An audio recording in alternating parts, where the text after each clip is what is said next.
খালি হচ্ছে ফ্ল্যাট, নামছে সন্ধ্যার অন্ধকার। ঢাকার বুকে একখণ্ড আন্ডারওয়ার্ল্ড। মোহাম্মদপুর কেন পরিণত হল মৃত্যুপুরীতে? একটি জনপদ কিভাবে অপরাধের অভয়ারণ্য হয়ে ওঠে?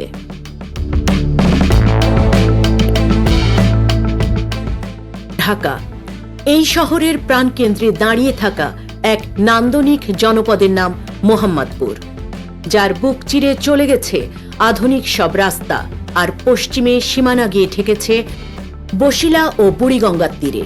কিন্তু এই নান্দনিকতার আড়ালে এখন বাস করে এক জমাট বাঁধা অন্ধকার। রাতের ঢাকা যখন ঘুমিয়ে পড়ে, মোহাম্মদপুর এবং এর আশপাশে অন্তত ৮ থেকে ১০টি এলাকা তখন পরিণত হয় অপরাধীদের অভয়ারণ্যে।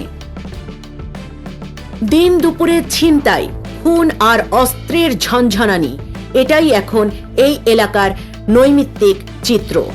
গ্যাং কালচারের সহিংসতা আর সহজলভ্য অস্ত্রের কারণে তুচ্ছ ঘটনাতেও এখানে ঝরে যাচ্ছে তরতাজা প্রাণ। কেন ঢাকার কেন্দ্রস্থলের একটি এলাকা হঠাৎ করে আন্ডারওয়ার্ল্ডের রূপ নিল? কারা এই অস্ত্রের যোগানদাতা?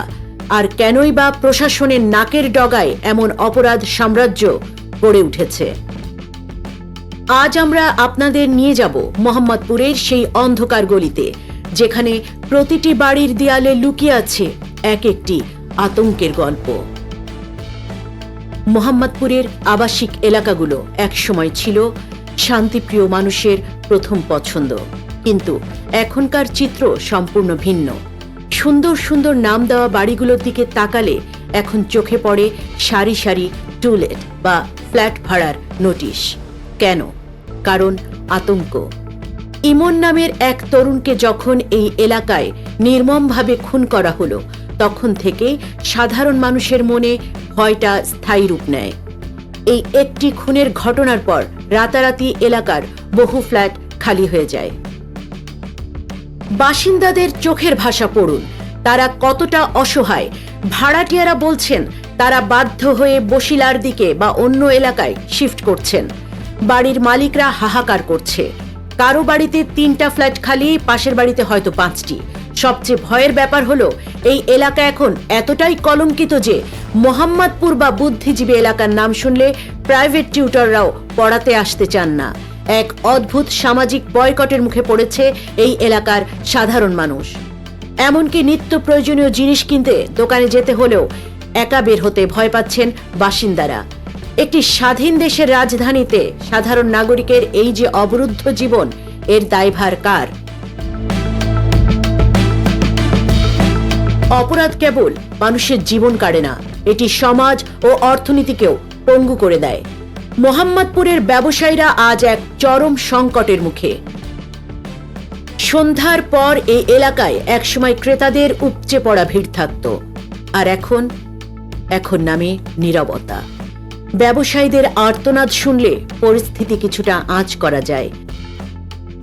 যে দোকানে একসময় 20 থেকে 30 হাজার টাকার অর্ডার আসতো, সেই একই দোকানে এখন অর্ডার নেমে এসেছে মাত্র 2 থেকে 3 হাজার টাকায়। বিক্রি তলানিতে, কাস্টমার ভয়ে ঘর থেকে বের হয় না। কিন্তু এর চেয়েও ভয়াবহ চিত্রটি লুকিয়ে আছে মোহাম্মদপুরের বিহারি ক্যাম্পগুলোতে। একটি সমাজ যখন অপরাধের স্বর্গরাজ্যে পরিণত হয়, তখন তার প্রথম প্রভাব পড়ে শিশুদের ওপর। ক্যাম্পের প্রাথমিক বিদ্যালয়গুলোর দিকে তাকালে বুক কেঁপে ওঠে। যে শ্রেণীগুলো একসময় শিশুদের কোলাহলে মুখরিত থাকত, সেখানে এখন মাত্র 2-3 জন শিক্ষার্থী উপস্থিত থাকছে। গ্যাং কালচারের আতঙ্কে স্কুল বিমুখ হয়ে পড়েছে এক বিশাল শিশু সমাজ। এরা কোথায় যাচ্ছে? এই শিশুরাই কি কালকের নতুন কোনো গ্যাংয়ের সদস্য হয়ে উঠবে না? মোহাম্মদপুরের এই চিত্রটি কি কোনো বিচ্ছিন্ন ঘটনা, নাকি এটি ঢাকার সামগ্রিক আইন শৃঙ্খলারই একটি ক্ষুদ্র সংস্করণ? চলুন আন্তর্জাতিক পরিসংখ্যান কি বলছে তা দেখে নেই।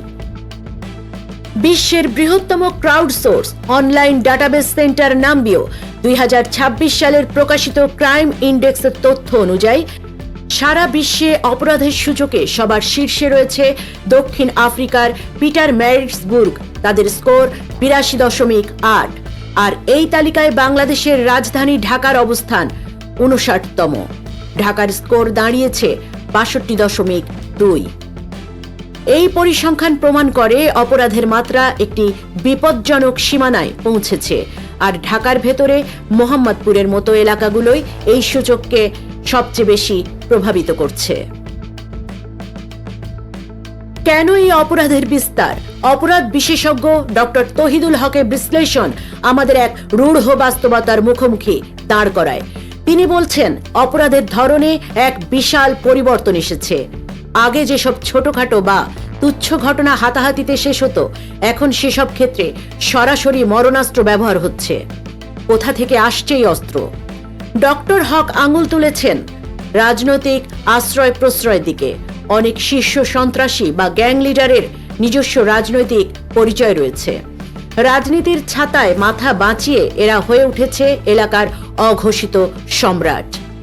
অন্যদিকে ঢাকা মেট্রোপলিটন পুলিশের ডিএমপি অতিরিক্ত পুলিশ কমিশনার এই অপরাধের পেছনে আরেকটি ভয়ঙ্কর কারণ চিহ্নিত করেছেন: ভূমির দখলদারিত্ব ও মাস্তানদের আধিপত্যবাদ।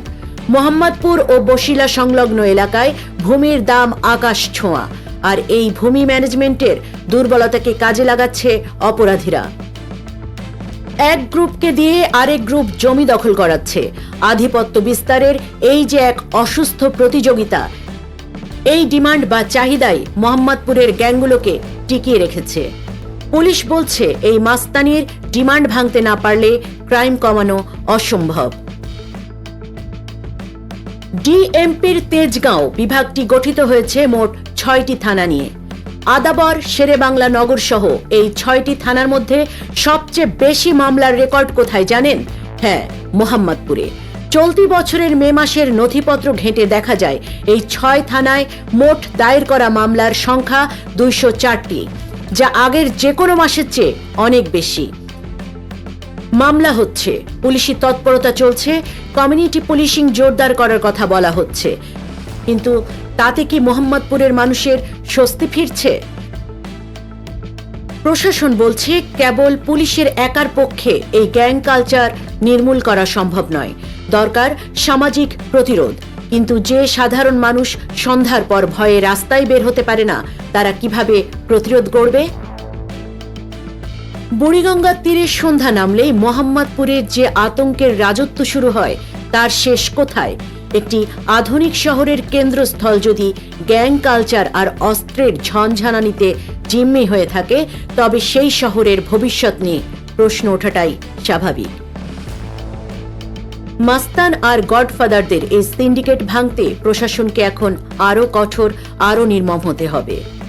ঢাকার অপরাধ জগতের এই অজানা মানচিত্র, প্রশাসনের পরবর্তী পদক্ষেপ এবং অপরাধীদের পেছনের গডফাদারদের আসল পরিচয় নিয়ে আমাদের ধারাবাহিক অনুসন্ধান চলবে। প্রতিটি চাঞ্চল্যকর আপডেট সবার আগে পেতে চোখ রাখুন আমাদের চ্যানেলে। এতক্ষণ দেখছিলেন ইকো অফ বাংলাদেশ। প্রতিদিনের এমন নিউজ আপডেট পেতে সাবস্ক্রাইব করুন আমাদের চ্যানেল, সেই সাথে অন করে রাখুন বেল আইকন।